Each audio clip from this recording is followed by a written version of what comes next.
Welcome back to the channel. As always, thank you so much for tuning in. At last, we actually have something to talk about, and I am so happy, properly over the moon. And right now in the world, I think this is what we need. Roll video. Right, so you've probably gathered from the title what this is about. I have a question for you, and the question is, do I keep the Mercedes ML? Do we keep that on the channel, or do we sack it off and we'll get something else? I'm just going to get you outside. Let's go and have a look around my now perfectly working Mercedes ML350.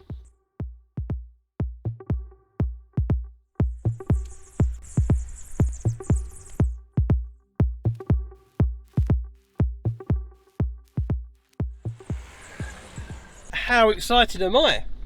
Not only are we back in the ML, but she's on, she's working. Right, let's take a little look around the outside and I'll kind of talk you through what I had to do, and then I'll tell you how much it all cost. And sit yourselves down. Okay, right, first things first. Tyres. She has now got 3, because I'd already placed 1.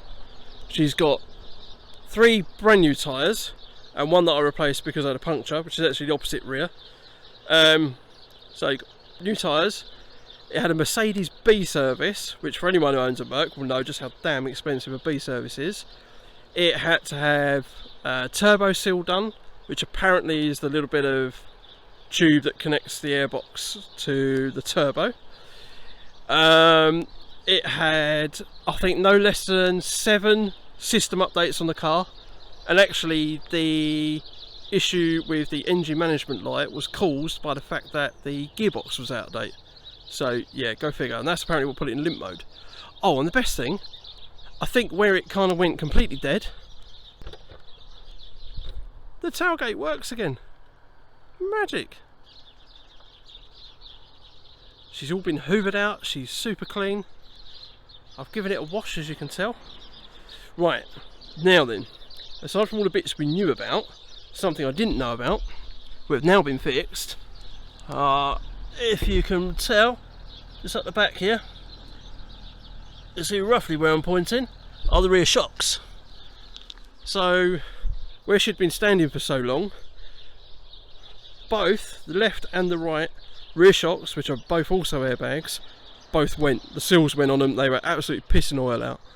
So, yeah, check it out.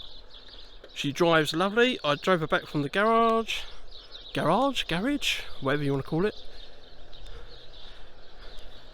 It's an absolute cracking drive. And she is a beauty. As much as I'm glad to have her back, I'm kind of almost sad in a way, because I know that a journey is going to come to a conclusion one way or another. So, what you want to know, what did this cost, and why I think, like I say, this might come to a journey's end. Because as they say, if you want to afford nice things, you better be able to pay for them. The bit that I overlooked. Right, first things first. Both rear shocks. Bear in mind, they're nearly £400 each. Okay?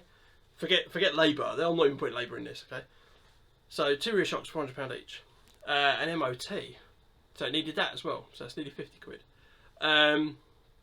It had a B service done, which is £700.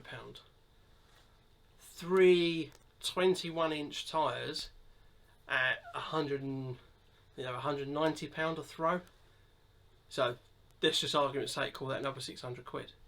A few little tidbits, plus you had some time spent on it doing all the updates. It had I forget the sensor now. There's like a gas flow type sensor in one of the exhaust manifolds, which obviously anyone knows, being a V6 means there's 2 of everything pretty much on the engine. Yeah, so that, then labour. So that whole bill for doing that, getting that car back on the road, was just a sniff over 3,000 of your United Kingdom pounds. I don't know what that is in freedom dollars. I'll put that up here. So yeah, a word of warning. One thing, when you get a car like that, get the proper bloody service pack on it, and don't let it sit, and update it. Right, now I think all of those issues or points also highlight the fact that this might not make a particularly good bug out vehicle, because there's one thing you're not doing with that, and that's repairing it out in the field. So if something goes wrong, it's wrong. So there you go. Anyway, the main thing is she's back, she's driving, it's a usable vehicle. That's enough of my rambling. Another hopefully fairly short and sweet video, hopefully interesting. If you want to know more about what happened with the vehicle and some of the stuff that we kind of went through, happy to do a little kind of detailed video on it.